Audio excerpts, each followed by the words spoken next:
Good morning, it is Thursday the 5th of May 2022 and I am making a video this week because I have an important announcement to make in terms of progress coming out of the pandemic, and that is to say that with immediate effect we are no longer requiring the wearing of masks in the hospital where people are not with patients or are not in clinical areas.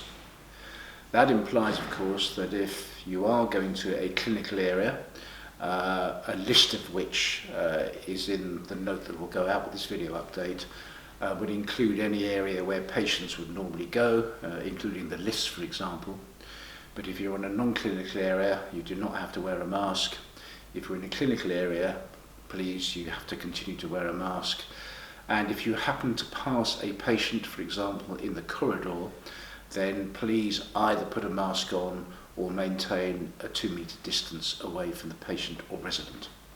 I'm sure you will all recognise that this is a major step forward. It also means that we are lifting the restriction on the number of people who are allowed in any of our meeting rooms.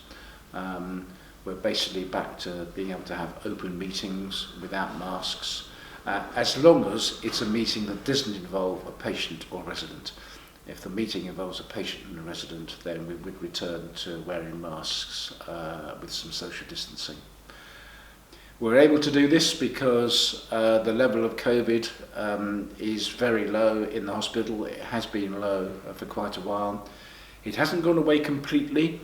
Over the last couple of weeks we've had 1 patient infection and 3 members of staff infected. But that's much lower than the level of infection earlier on in this wave of COVID.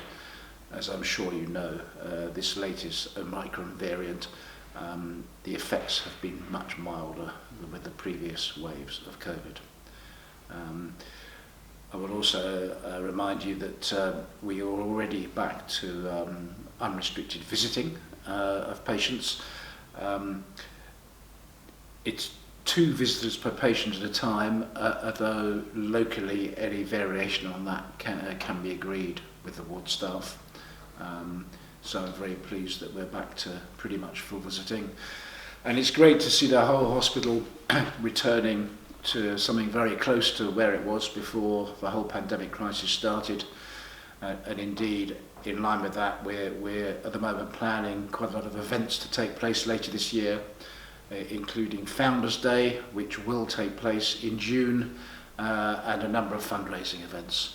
So I look forward to seeing some of you at those events. That's all I have to say for now. Thanks very much.